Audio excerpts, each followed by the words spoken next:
Mal betrunken Auto gefahren mit Elias N97 und Elotrix von Papa Platte. Ich gehe rein. Freunde, herzlich willkommen zu diesem Video. Es ist mal wieder soweit. Wir beantworten Ey, dieser scheiß Red Bull Hut von Papa Platte, das triggert mich. Es gibt für mich, ich sage ganz ehrlich, nichts Geileres als so ein scheiß Red Bull Hut. Und ich verstehe nicht, wieso Papa Platte bei Red Bull ist, aber ich gönn's ihm, Digga. Weil bei Red Bull zu sein als Athlet ist schon ein großer Flex und ich muss auch sagen, Papa Platte ist ein guter Athlet. Aber ich bin auch ein guter Athlet, Chat. Guck mal. Ich kann sogar einen Handstand. Oh shit, yo, okay, das war's. Aber Red Bull, ich bin auch ein Athlet. Ich könnte das auch. Frage 1. Wie hoch war deine höchste Steuernachzahlung? Ich hatte noch nie eine Steuernachzahlung. Ich musste dieses Jahr zum ersten Mal Steuern zahlen und ich bin überrascht, wie viel scheiß Steuern man bezahlen muss als Erwachsener, als erwachsenes, ausgewachsenes Homo sapiens sapiens. Aber ich sage nicht wie viel. Also ich glaube, die höchste Steuernachzahlung, die ich jemals hatte, ist die ich jetzt aktuell habe. Naja, ich mache das ja noch nicht so lange, muss ich sagen. Deswegen hatte ich bis jetzt auch nur eine. Die war aber unangenehm und zwar 215.000. Boah. Okay, ich kann es auch sagen, ich muss dieses Jahr, das ist ja keine Nachzahlung, aber ich muss dieses Jahr knapp 30.000 Steuern zahlen, Digga. Ich fick mein Leben. Aber ich wohne noch in der Schweiz. Wenn es in Deutschland wäre, dann müsste ich in Deutschland irgendwie so 60.000 bezahlen. Deshalb die Schweiz zahlt sich aus. Ich glaube, ich muss für die letzten 2 Jahre oder so nachzahlen und die ist auf jeden Fall... Aber was ist denn eine Steuernachzahlung, Chat? Muss man das in Deutschland machen, wenn man zu wenig Steuern bezahlt hat oder was? so 450.000 oder so, um ehrlich zu sein.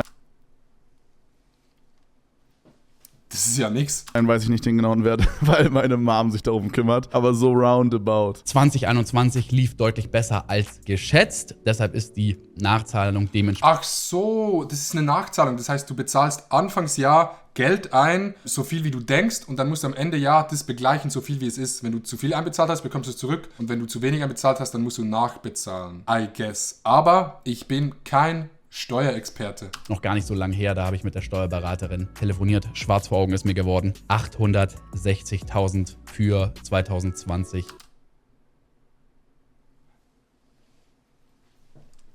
Und 21. Ja, Bruder, das war's an der Stelle komplett. Frage 2. Würdest du für einen deiner Freunde eine Kugel fangen? Wenn ja, für wen?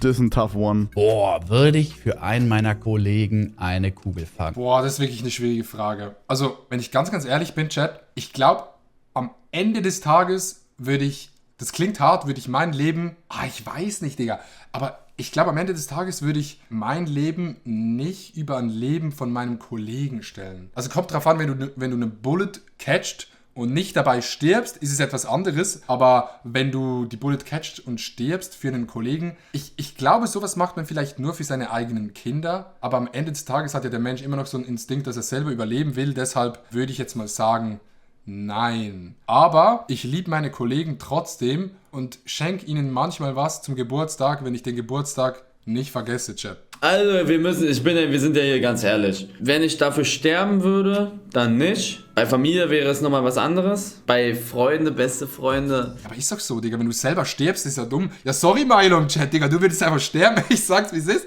Ich würde doch nicht für dich sterben, Milo, Digga. Milo ist ja nicht mal ein Freund. Milo ist ja nur ein Geschäftspartner, Digga, das müsst ihr wissen. Kommt drauf an, ob die mich genervt haben in Among Us. Ich weiß nicht, wie es dann wäre in der Situation, aber so vom Ding her würde ich eigentlich sagen, ja. Ich glaube, die meisten könnten die Kugel ganz gut selber wegstecken, aber für Ehrenbruder Solution aka die Melone würde ich mir auch 2 Kugeln fangen. Also freundemäßig glaube ich für Dominik auf jeden Fall, also Reese. Aber ansonsten halt auch für meine Mom und ich glaube auch für meine Freundin. Ich denke, das würde ich machen. Frage 3. Was ist ein Das ist schon eine krasse Frage, finde ich. Lebensziel von dir, das du noch nicht erreicht hast? Lebensziel. Das ist bei mir ganz easy. Ich würde sehr, sehr gerne... Ich finde, Geld ist nicht das Wichtigste im Leben, aber ich finde es sehr, sehr geil, wenn ich weiß, dass ich bis zur Pension ausgesorgt habe. In Anführungszeichen ausgesorgt habe. Ich bin noch circa 30 Millionen von dem entfernt, dass ich ausgesorgt habe. Aber das wäre schon so ein Lebensziel, wenn ich sagen kann, yo, durch das, was ich gemacht habe, habe ich ausgesorgt. Wenn das Ganze noch größer wird, wenn es nicht größer wird, dann muss ich arbeiten, bis ich 65 bin. Ist jetzt auch nicht schlimm. Aber es ist so ein Ziel, das ich habe. Und ich fände es sehr, sehr geil, wenn man dieses Ziel erreichen könnte, ja. Und Milo einmal im Tennis schlagen, Digga. Ziel, was ich noch nicht erreicht habe. Ein Lebensziel von mir, was ich noch nicht erreicht habe. Ich glaube, jeder von uns sieht sich irgendwann in der Familiengründung mit Frau, Kind, eigenem Haus mit schönem Garten, dass die Kinder Platz haben zum Spielen und vielleicht einem schönen Auto. Ja, Das wären so meine Ziele, wo ich mich sehe, so in den nächsten Jahren, wenn es auch geil, ist auch gut geil. läuft. Also ich will auf jeden Fall auf meinem Main-Channel 1 Million YouTube-Abonnenten haben, falls man so das als so YouTube-Ding so hat, aber das ist nicht so crazy Fokus. Sowas kommt halt von alleine, wenn man einfach sich bemüht, gute Videos zu machen. Was bis jetzt noch nicht so gut läuft. Weird Flex. W. Also das ist von alleine passiert. Ich würde ganz gerne mal Kinder haben, eine Frau, Kinder, ein schönes Häuschen, die zum Training fahren, zum Spiel. Das ist so mein Traum-Szenario. Und Ich dachte, deins ist mal ein gutes Video zu machen. Ey, Digga.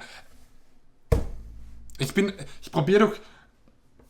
finanziell würde ich ganz gerne meiner ganzen Familie irgendwie, würde ich gerne allen ein Haus kaufen, eine Wohnung kaufen. Oh, Digga, das ist halt der nächste Step. Wenn du für dich selber ausgesorgt hast, dass du für deine ganze Familie alles bezahlen kannst, Haus, Miete, das ist doch mal der nächste Step. Aber das ist ein Ziel, das ist so weit weg, da kann ich nicht mal dran denken. Ich glaube, das hat man erst, wenn man so merkt, jo, das Ganze läuft gut und ich kann zuerst mich finanzieren. Und dass niemand von denen arbeiten muss, für meine jetzige Familie und für die zukünftige Familie. Wie viele Abos willst du haben? Das ist eine gute Frage. Ich würde sagen, auf YouTube so ein Goal wäre für mich auch 1 Million. Ich weiß nicht, ob ich es jemals erreiche in meinem Leben, aber ich finde 1 Million ist schon geil auf YouTube.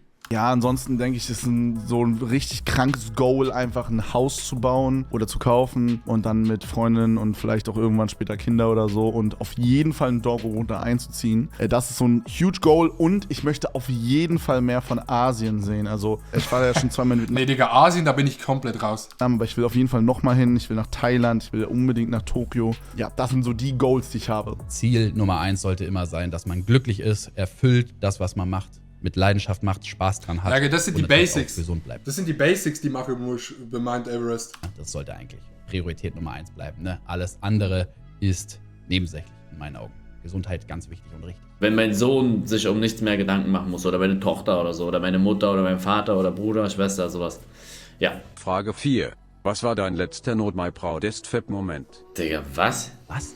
Was war dein letzter Not My Proudest Fab-Moment? Mein was für ein Moment, Digga? Also, ich verstehe die Frage nicht. Also ich muss sagen, ich habe sowas eigentlich nie, dass ich mir so danach denke, boah, das war echt ekelhaft oder so. Aber ich hatte letztens, und das habe ich wirklich für die Wissenschaft gemacht, ich habe mal versucht, wieder nach roundabout 10 Jahren es nicht zu tun, habe ich es mal versucht, wieder auf Hentai zu machen. Und es hat beim ersten Mal nicht getried, dann habe ich es nochmal eine Woche später getried auf eventuell Kim Possible Porn.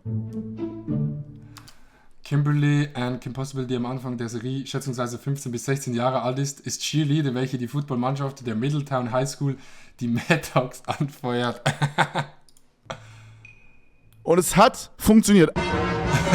Aber das habe ich auch nur gemacht. Okay, my not proudest Fab Moment. Ich glaube, das ist noch nicht so lange her. Ich habe das oft. Ich schaue manchmal recht wilde Sachen mit vielen Menschen, die involviert sind. Das ist schon fast eine Teamarbeit. Das ist schon fast ein Gruppenfest, würde ich mal sagen. Und da gibt es manchmal im Nachhinein so Momente, wo man sich so denkt, ja, hätte jetzt nicht sein müssen. Irgendwie so ein Video, wo so 20 bis 30 Leute dran arbeiten.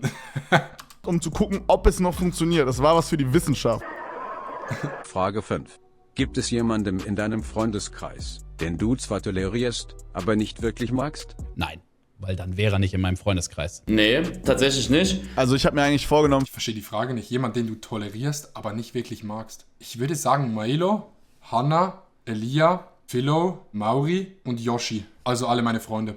für 2022 und auch schon für 2021 mit Leuten, die ich nicht mag, auch einfach nicht zu chillen. Dann würde ich ihn nicht als Freund zählen, sondern halt als Bekannten. Ich halte meinen Kreis klein und chill nur mit Leuten, mit denen ich auch Lust habe, mich zu umgeben. Und ja. Es gibt ja auch einen Unterschied zwischen Freunde und Bekannte, meiner Meinung nach. Freunde von mir wissen, dass es meine Freunde sind, aber ich halte da auch eher meinen Kreis klein. Ich verstehe mich mit Leuten ganz gut. Ey, Chat, das finde ich mal eine spannende Frage. Was heißt, ich halte mein Kreis klein? Ich halte mein Kreis klein heißt für mich so 3 bis 5 Kollegen Maximum. Aber wenn Leute sagen, Digga, ich halte mein Kreis klein und haben aber irgendwie so 15 beste Kollegen, Digga, das ist nie Kreis klein halten. Ja, okay, ich hab's gemerkt. Aber wenn Leute so sagen, ja, ich halte meinen Kreis klein und dann haben sie so 15 Kollegen, Digga, das ist doch nicht klein. Also für mich ist klein wirklich so, wenn man so 3 gute Kollegen hat. Das ist für mich ein kleiner Kreis. 7 schon zu viel für mich. Aber wenn ich so wirklich jemanden nicht leiden kann, da werde ich schon darauf achten, dass ich keine Zeit mit ihm verbringe. Das würde nicht passieren. Ich bin da nicht so. Ich glaube, manchmal gibt es so, dass jemand jemanden mitbringt oder so, den man vielleicht jetzt nicht ganz so krass mag oder so. Aber ich finde, es gibt immer so Kontaktpersonen zu verschiedenen Freundeskreisen. True. Das ist schon so. Ich habe so Yoshi, mit dem mache ich so viel Sport, so viel IRL-Shit. Mit Milo mache ich auch viel Sport. Mit Milo mache ich eigentlich actually sehr, sehr viel. Und dann hat man aber so Kollegen, die sind so mehr in der YouTube-Szene. Aber wirklich so enge Freunde, Digga, habe ich so Milo, Yoshi, Can, Hanna. 4 Leute wahrscheinlich. Ich kann dann auch cool mit den Leuten reden, auch wenn ich jetzt nicht so überkrank mit denen cool bin, so mäßig. Aber grundsätzlich würde ich die Frage eigentlich mit Nein beantworten. Frage 6. Wann bist du das letzte Mal bewusst unverantwortlich mit dem Auto gefahren? Okay, also da fällt mir...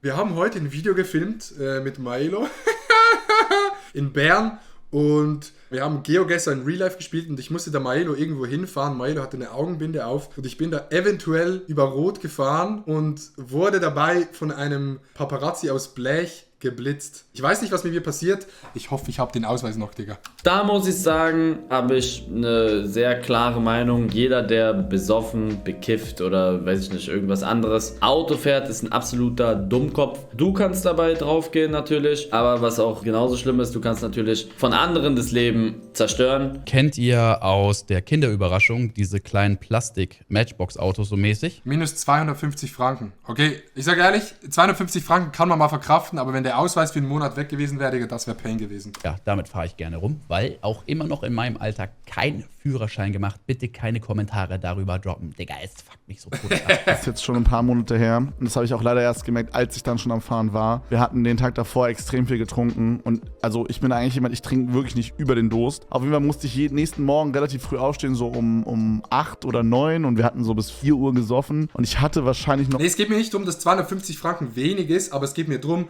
dass 250 Franken okay ist, im Gegensatz zu 1 Monat lang den Ausweis abgeben, Chat. So ein bisschen Promille im Blut drin und musste dann ein bisschen Auto fahren und hab's aber leider erst gemerkt, als ich schon so 15 Minuten am Autofahren war. Da habe ich dann so gemerkt, oh fuck, Digga, ich glaube, du bist noch ein bisschen betrunken und so. Und dann bin ich erstmal links over gepullt und habe mir erstmal bei der Tankstelle eine richtig dicke Flasche Wasser geholt und die erstmal so halb geäxt und so eine gute Viertel bis 20 Minuten gewartet und dann habe ich gemerkt, das ging auf jeden Fall schon. Dann bin ich weitergefahren. Ja, hätte ich dann gemerkt, dass ich quasi immer noch betrunken bin, dann hätte ich einfach noch länger Pause gemacht, aber dann ging's. Wenn ihr meint, es ist cool, besoffen Auto zu fahren, da gibt's Geschichten, Freunde, da ist euer Leben innerhalb von ein paar Sekunden komplett im Arsch. Da fahrt ihr besoffen Auto, überfährt jemanden, der stirbt und dann versucht mal damit zu leben, da bekommt ihr krasse Strafe. Ihr müsst erstmal psychisch damit klarkommen, aber so, es bringt nichts. Holt euch ein Taxi, holt euch ein Uber, lasst euch von jemandem fahren, der nicht getrunken hat. Also habe ich noch nie gemacht, werde ich auch noch nie machen, da habe ich sehr viel Respekt vor, weil ich da schon echt schlimme Sachen... Also ich glaube, man muss auch ganz ehrlich sagen, es gibt nochmal einen Unterschied zwischen Stadt und Land. Ich bin ja auf dem Land aufgewachsen und ich bin bis jetzt einmal in meinem Leben betrunken Auto gefahren und ich werde es auch nie wieder machen. Ihr müsst euch vorstellen, bei uns auf dem Land gibt es ein Dorf mit 800 Einwohnern, hier ein Dorf mit 800 Einwohnern, dort ein Dorf mit 800 Einwohnern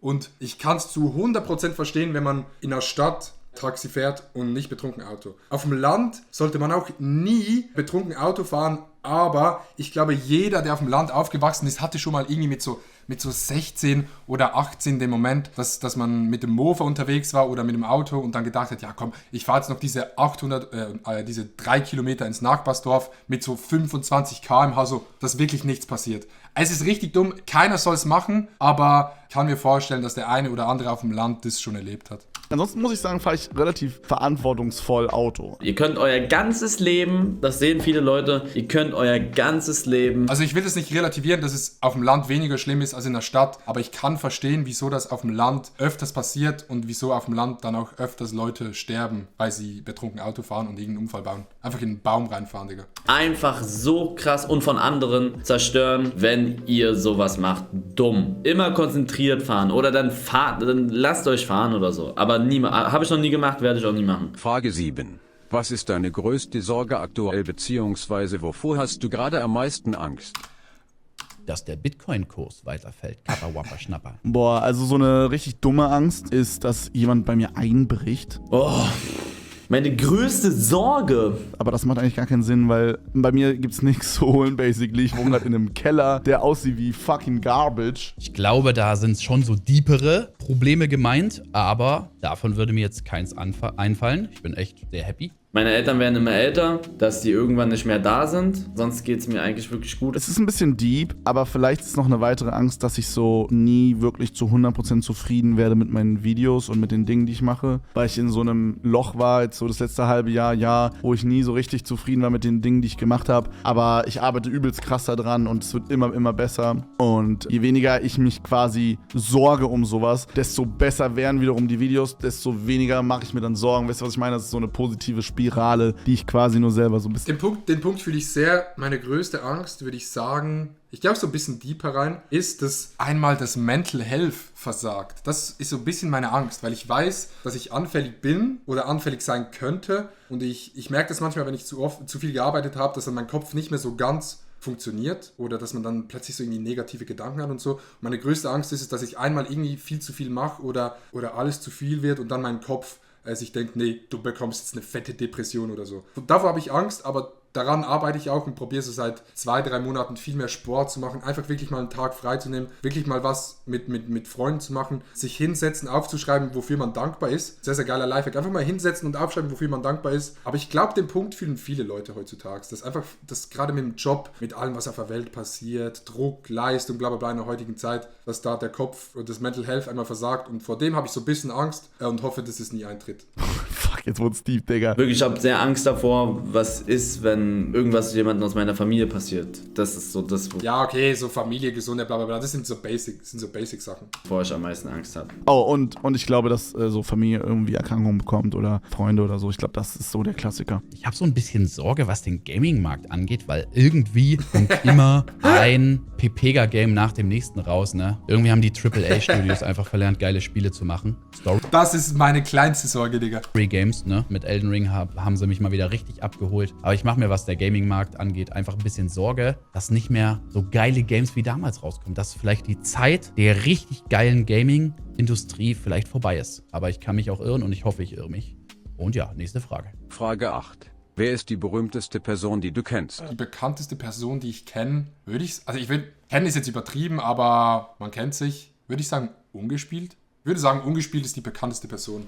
Nach Maelo natürlich. Die Frage ist, was heißt kennst? Also quasi ich weiß, dass die Person existiert und die Person weiß, dass ich existiert und wir haben... Ja, ist so ein bisschen das Ding. Wir waren ja auf Madeira bei Ungespielt, waren mehrmals da, so 2, 3, 4, 5, 6 Tage. Das heißt, man kennt sich so, wenn man Kontakt aufbauen will, dann geht es auch. Aber okay, sagen wir mal so, die bekannteste Person, die so, man kennt sich, aber es ist jetzt nicht so richtig extrem, würde ich sagen, ist Ungespielt. Und die zweitbekannteste Person, würde ich sagen, die man wirklich kennt, ist Andri Ragetli. Das ist ein Freestyle-Skifahrer aus der Schweiz, der Weltcup gewonnen hat, bla bla bla. Also. Vermutlich Logan Paul, aber ich würde jetzt nicht sagen, dass ich Logan Paul kenne, nur weil wir 10 Instagram-DMs geschrieben haben. Deswegen ist es ein schwieriger. Die berühmteste Person, die ich kenne, mit der ich Kontakt habe, oder wie? Naja, also würde ich sagen, Timo Werner und Kai Havertz. Mit denen bin ich ja in Kontakt, so. Vielleicht die berühmteste Person, die ich mal die Hand geschüttelt habe, wäre wahrscheinlich Shroud. Glaube ich. Shroud habe ich mal die Hand geschüttelt auf einer Party in Kalifornien. Überkrank. Da war ich wirklich der Omega-Fan. Shroud ist wirklich eine Legende, Digga. Fanboy. Ja, ansonsten vermutlich Simon Unge oder so Rin oder so. Ich kenne jetzt keinen Fernsehstar oder irgendeinen Moderator oder so. Ich kenne halt Marke Bauer. Ey, shut the fuck up, Chat, Mann. Ich feiere deinen Humor, deine Videos. Danke. Ey, Chat, lass es sein.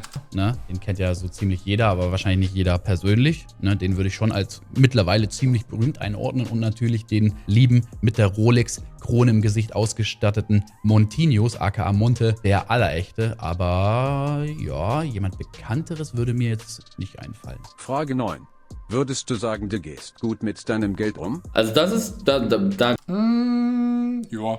Ich glaube, ja. Ich habe auf einer Bank gearbeitet, meine Ausbildung als Kaufmann gemacht. Ich würde sagen, ja. ganz trocken, ja. Also ich habe hier und da in der letzten Zeit ein paar Sachen abgefuckt, so investmentmäßig, muss ich sagen. Da wurden auf jeden Fall einige Losses gemacht. Besser geht wahrscheinlich immer, aber ich bin keiner, der sein Geld zum Fenster rauswirft und ein Lebemann ist wie andere. Ne? Ab und zu gönnt man sich auch mal eine schöne Klamottenbestellung. Aber das Gute ist ja, Ehrenbruder InScope und Trimax, die statten einen ja immer ganz gut aus mit ihren Modelabels. Aber ansonsten eigentlich schon. Also ich habe mehr als 50% von meinem Net Worth angelegt in Aktien. Relativ gestreut auch, beziehungsweise halt so in ETFs und so. Wie ihr wisst, habe ich ja schon gefühlt in jedem Video erwähnt. Also ich habe mir eine Uhr geholt, das war eine Wertanlage. Die andere Uhr ist so ein bisschen als Erinnerung gewesen. Aber sonst habe ich mir selten dumme Sachen geholt, abseits von meinem Auto. Sonst gebe ich wirklich nicht viel Geld aus. Ich Ich habe mir seit dem Hustle vor 2,5 Jahren, habe ich mir eine schöne Uhr gegönnt. Und dann noch die zweite Uhr, also die Rolex. Und einen richtig großen Flat-TV, den würde ich auch so als Luxusartikel einordnen. Und ansonsten halt einfach die Wohnung möbliert. Ne? Da ist eigentlich das meiste Geld für draufgegangen. Und ansonsten alles gespart und angelegt. Also ich würde schon sagen, ja, gehe ganz gut mit meinem Geld um. Man kann ja das Leben genießen, Geld ausgeben, aber etwas zurücklegen ist immer wichtig und richtig für jeden. Ne? Wenn ich im Monat, sagen wir mal im Monat verdiene ich 1000 Euro, dann nehme ich 950 Euro und investiere die. Ja, safe. Von 1000 Euro 950 investieren. Das ist ja, wenn du 100.000 verdienst, dann kannst du 95.000 investieren, Digga. Aber 1000 Euro 950 investieren ist ein bisschen sass, sag ich ehrlich. Anderen zahle ich halt meine Fixkosten. Aber Elotrix, Eligella, so ein Macher, ich glaube, Eligella, ich kenne ihn nicht persönlich, ich habe nur, glaube ich, zweimal mit ihm geredet, aber Eligella, richtiger Strategist, Optimierer, der will so überall wirklich das Optimum vom Optimum rausholen. Ob das Leben so noch Spaß macht, ich weiß es nicht, aber wenn man es machen will, dann ist geil. Ich gebe gar kein Geld aus. Frage 10. Was hast du am meisten an der Influencer-Branche? Was ich wirklich am meisten hasse, ist, dass die Klischees von irgendwelchen Pepegas, sei es zum Beispiel 24Tim, Jules Boring Live oder andere TikToker oder auch gewisse YouTuber, dass die Klischees, die es über Influencer gibt, dass die immer wieder bestätigt werden und dann die Masse, die sich nicht mit dem befasst, nur diese Leute kennt und sich denkt, ja, das sind eh alle so. Und das fuckt mich ab, Digga. Es fuckt mich ab, dass es so Leute gibt, die immer wieder die Klischees bestätigen, Digga. Das fuckt mich ab. Und dass es in der Schweiz wenig Influencer gibt, die Hochdeutsch reden. Die Frage ist so gestellt, dass man quasi sagt jetzt sowas wie, ja, alle sind fake oder so. Oh, das ist eine coole Frage. Also am meisten von dieser ganzen Influencer-Branche hasse ich, glaube ich, diese Hate von Zuschauern, die einfach wirklich dumm sind, meiner Meinung nach. Aber ich glaube, für mich persönlich hasse ich am meisten, dass alles, was man macht, halt immer bewertet wird von Zuschauern. Aber das ist auch gleichzeitig das, was ich am meisten feiere daran. Das ist so ein bisschen der Twist hier. Dieses stumpfe Beleidigen ist ja okay, aber da gibt es Leute, die gehen sehr doll unter die Gürtellinie, die wünschen dir und deiner Familie das Schlechteste, die wünschen dir dann teilweise den Tod. Also dieser Hate, der nervt mich schon sehr doll. Keine Ahnung, zum Beispiel dieses Hugo-Thema damals, da haben die Leute so einen 10-Sekunden-Ausschnitt gesehen aus einem Stream oder so und sind da jetzt komplett davon ausgegangen, dass ich übelst der Bastard bin als Beispiel. Aber ich würde selber eigentlich nicht sagen, dass ich jetzt der übelste Knecht bin, bis vielleicht auf ein paar Sachen, I don't know. Ja, keine Ahnung, ich nehme mir dann halt persönlich sowas ein bisschen zu sehr zu Herzen auch manchmal, nehme mir aber auch gleichzeitig diese positiven Sachen übelst zu Herzen. Also das ist so ein zweischneidiges Schwert, wie gesagt. Aber ja, ich glaube, das ist das, was mich persönlich am meisten abfuckt. Dass so ein bisschen der Ruf von uns Influencern, beziehungsweise ich nenne mich gar nicht mehr so, ich nenne mich lieber Content Creator, das klingt für mich einfach noch ein bisschen cleaner, ne? Influencer ist so ein negativ behaftetes Wort geworden, wegen sehr, sehr vielen Influencern, die halt wirklich für jeden Scheiß Werbung machen, egal was. Genau, das meine ich. Ey, und ich sehe manchmal so Instagram-Accounts oder TikToker, die halt so jedes Klischee erfüllen, die jede Story so machen, wie man sich von einem Influencer vorstellt. Und dann denke ich mir, denken die nicht selber, dass meine Story gerade scheiße ist, Digga? Denken die nicht selber, ich bin genau den niemand sein will, Digga? Checken die das nicht? Ja, Hate ist wirklich gemein. Adi, was macht ein Friseur eigentlich hauptberuflich? Wer hat das jetzt wieder geschrieben? Fritzl, Lena, ja, komm. Da wird auch jeder Skandal mitgenommen, scheißegal, Hauptsache irgendwie ein bisschen Promo. Ne? Und deshalb ist halt so der Ruf ein bisschen negativ behaftet mittlerweile. Finde ich mega schade, weil gerade bei den Instagram-Frauen-Communities, da sind halt wirklich kleine Mädchen, ne? Die werden da so teilweise mit Pepega-Produkten ausgenommen. Das tut mir ein bisschen weh. Ne? Ist natürlich jetzt nicht meine Bubble, aber das finde ich echt ein bisschen schade. Eigentlich wollen die meisten nur Leute zum Lachen bringen, euch ablenken, Traum verwirklichen und da gibt es dann halt Leute, die... Eligella hat einfach keine Emotion, Digga. Der ist einfach todernst bei jeder Frage. Die der Meinung sind, dich einfach so zu haten und klar, hast du wie gesagt mehr Leute, die dich mögen, aber das nervt schon. Das ist ein Thema, was mich sehr, sehr nervt. Ich bedanke mich für jegliche Form der Aufmerksamkeit. Ich wünsche euch noch einen wunderbaren Morgen, Mittag oder Abend. Bewertet ruhig das Video und bis zum nächsten Mal. Gehabt euch wohl, euer Herr Newstime. Dankeschön nochmal an Kevin, dass ich dabei sein durfte und ich hoffe, ihr hattet Spaß. Ja, war geil dabei zu sein. Danke für die Einladung. Grüße gehen raus, Mann. Freunde, in dem Sinne, wenn es euch gefallen hat, lasst einen Daumen nach oben da und wir sehen uns beim nächsten Video. Bro, ich hoffe, ich habe aufgenommen. Oh ja. Geiles Video, gute Fragen. Grüße gehen raus. My heart just got stuck between these loops. My heart